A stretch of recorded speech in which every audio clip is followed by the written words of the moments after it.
chapter 4.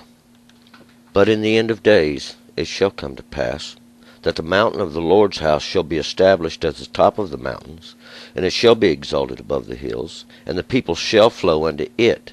And many nations shall go and say, Come you, and let us go up to the mountain of the Lord, and to the house of the God of Jacob, and he will teach us his ways, and we will walk in his paths.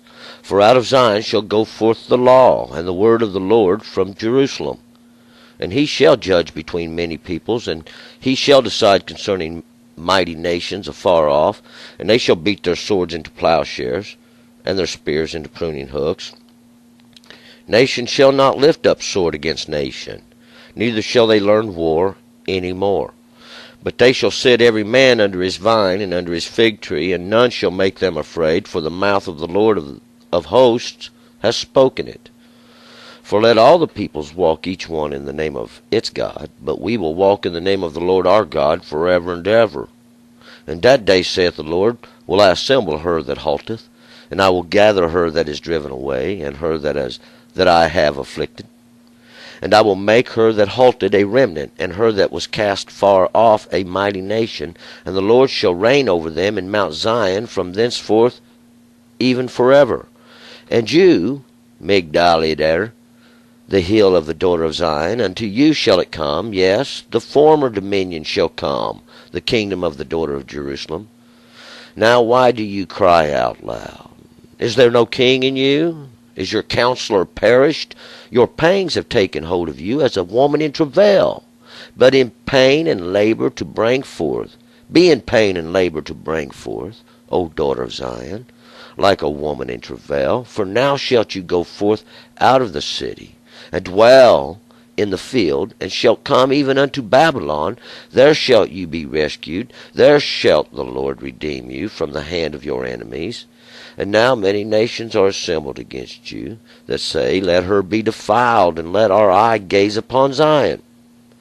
But they know not the thoughts of the Lord, neither understand they his counsel. For he hath gathered them as the sheaves to the threshing floor. Arise and thresh, O daughter of Zion. For I will make your horn iron, and I will make your hoofs brass, and you shall beat in pieces many nations, and you shall devote their gain unto the Lord, and their substance unto the Lord of the whole earth.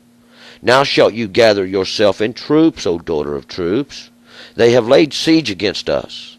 They smite the judge of Israel with a rod upon the cheek. Okay, let's go back up to verse 1. Now, in the last chapter, we remember Micah was speaking once again to those who have set themselves up, those that have exalted themselves, those that have even used now the garments of the king's house to accomplish these things. And we'll find out now, this is the prophecies even of this end time. They've even used now the heads, the rulers of the house of Israel. These are the ones that do this.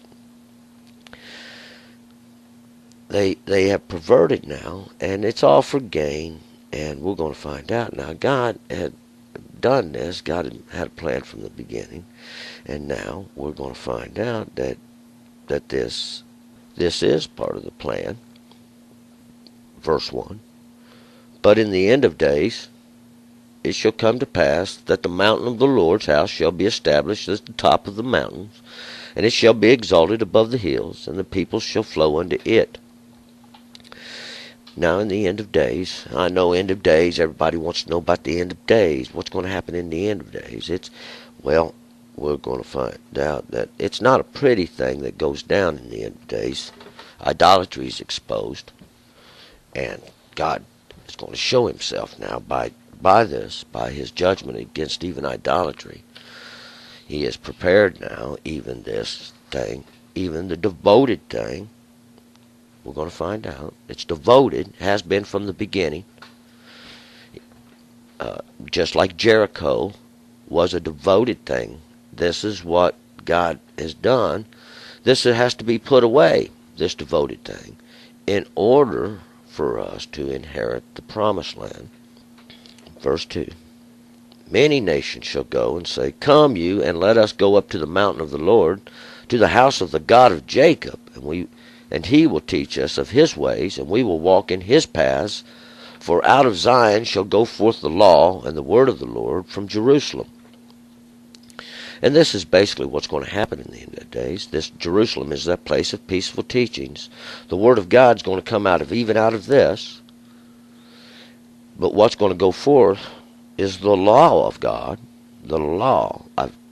I can't say enough times about the law, because it's all about the law. See, there's nothing going to save you but the law. It's the law from the beginning. It is the law in the end. And it should have been the law and everything in between. But we'll find now that that was not what happened. And that's not what's happening. Evidence is in the world. We just have to open our eyes and see it.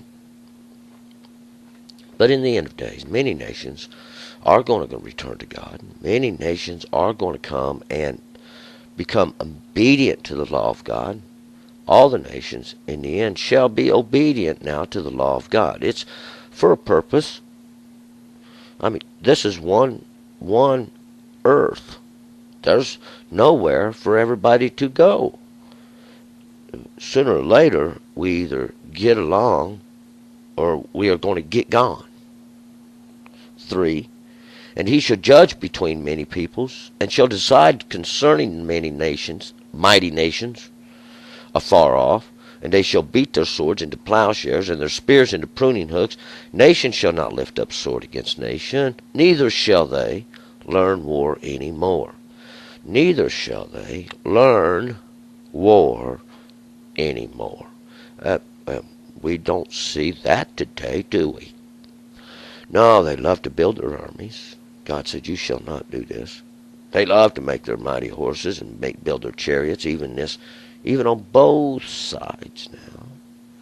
Those of the flesh who do make war even against their brethren. And those of the spirit now who do make war against God. Even those that teach this, we just found out they teach even as they are making war against God. And we're going to find out that's what they've done. They've made a war against God. God's going to end all this.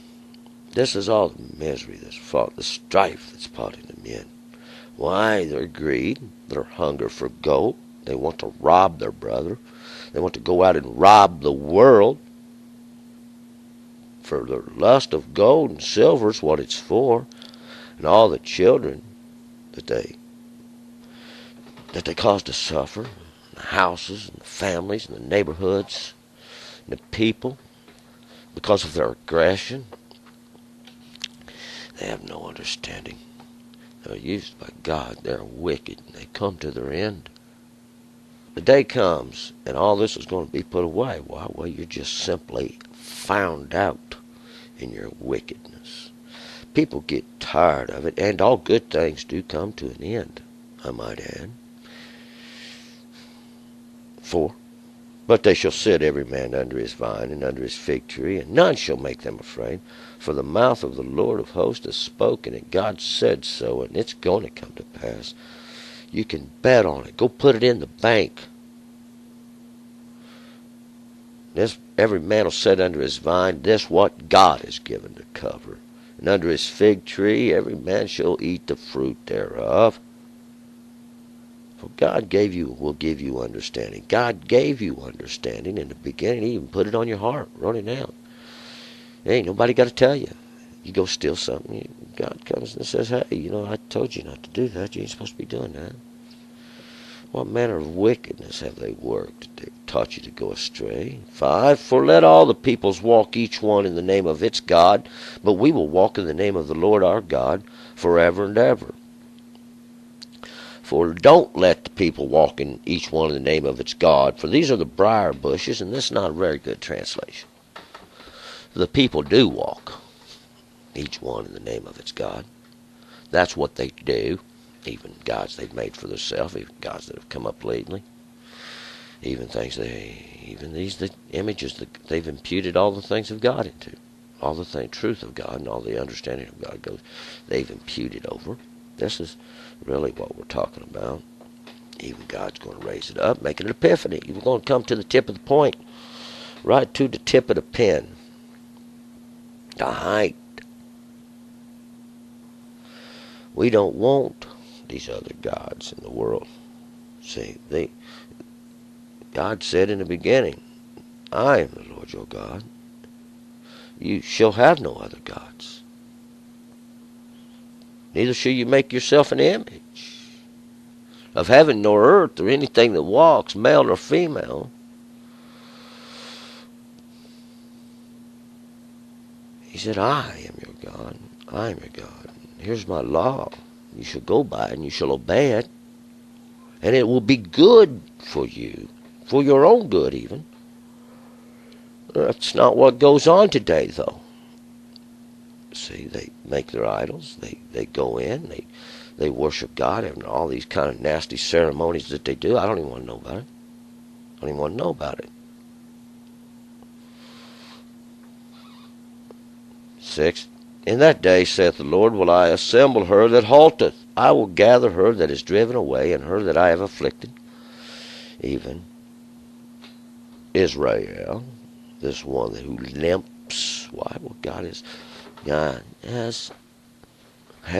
it's caused you to limp. He has afflicted you with a wound. Now, remember Jacob? Jacob limped all of his life for where he got in a fight at Bethel there with the angel of God. And he smote his hip. 7. I will make her that halts a remnant, and her that cast far off a mighty nation. And the Lord shall reign over them in Mount Zion from thenceforth even forever. This one who limps, remnant, Jacob. But see, it's like a remnant. But we're going to find now the whole house of Israel is spread out in all the world. They don't even know who they are. God's going to call them in the end time. God's calling them. God's calling them out in truth and understanding to be obedient to the law of God. Make yourself subservient unto God's law and see what God will do for you. See if he don't go before you just as he promised and drive this wickedness out. 8. And you, Migdal-eder, the hill of the daughter of Zion, and to you shall it come. Yes, the former dominion shall come, the kingdom of the daughter of Jerusalem. And this Migdal-eder is this, the hill of the daughter of Zion. And what it is high place, this exalted place, this tower of the flock, as it's translated in King James Version. This high place that watches over the flock. We remember God says, I'm going to render you like a flock. I'm going to make you like sheep in the field. We're going to find out a little more about this, see. God's not done prophesying. We got to add this. It's just like these that watch over the sheep. Now, Migdal-eder. And I won't go into great detail. This Migdal is mentioned often enough that we will get into more teaching about Migdal.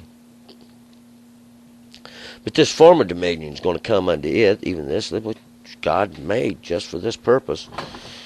Now, and this is where God is transferring now. The transfers, we've talked about these transfers of power. See, and this is what he's doing. He's going to transfer now. 9. Now why do you cry out loud?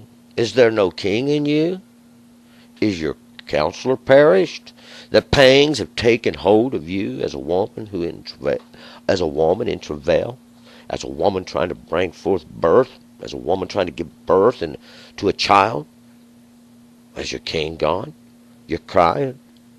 You're all wailing and crying aloud.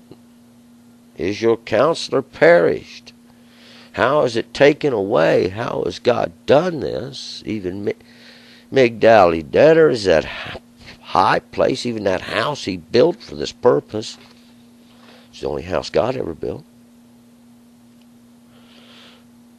10. Be in pain and labor to bring forth, O daughter of Zion, like a woman in travail. For now shalt you go forth out of the city, and dwell in the field, and shalt come even to Babylon. There shall you be rescued. There shall the Lord redeem you from the hand of your enemies. And we're going to find out the example of this. This was the example of this, even what was to come. Well, God makes the wheel go round and round. It's still going round. We'll know when it's not. For sin's going to leave the earth. See? As long as there's sin in the earth, men sin. The law goes not enforced. The law goes forth void. 11. And now many nations are assembled against you that say, let her be defiled, and let our eyes gaze upon Zion. And this was what was going on. They'd gathered against Israel. They was getting ready to carry her off, getting ready to bring down this mighty nation that God had built. God made this so that this could be transferred, as we're going to find out, over. Arise and thresh, O daughter of Zion, for I will make your horn iron, and I will make your hoofs brass, and you shall beat in pieces many nations, and you shall devote their gain unto the Lord, and their substance unto the Lord of the whole earth. And this is what's going to happen. See, God has prepared it. God has made it. Why? So that you would know He's God. So that you would know who God is. He's not an idol. He's not an image. He is God, all-powerful, all-controlling, and you will find now He has done a great thing. Even they're devoted, devote their gain unto the Lord. They are a devoted thing. It is for a devoted purpose. And when we use it for this devoted purpose, there's salvation in it. And substance unto the Lord of the whole earth. The substance that they have, everything that they have, shall be devoted unto God. For it is a devoted thing. Jericho was a devoted thing. God said, do it this way. See, and the people did. We can go back to the Jericho and reread it now. Now shalt you gather yourself in troops, O daughter of troops. They have laid siege against us. They smite the judge of Israel with the rod upon the cheek. They mock him. They mock God. God is the judge of Israel. There is no other judge. See, there is no other judge. And that really is what this is all about. And we're going to find out even in the book of Ezekiel, there's this, what's making God jealous. There's this thing making God jealous. We find the examples of this in the story of David and Absalom. See, there's the story of this. The prophecies even of this. But now, God's going to make another example. God's doing a marvelous work. He's going to deceive the whole thing, see. That way, those that have witnessed God and His work and His understanding, how He worked, can witness again. And everybody else can witness now, by God's great strength and God's great power, how He will deliver even those that follow the law of God. All right, let's move on to chapter 5.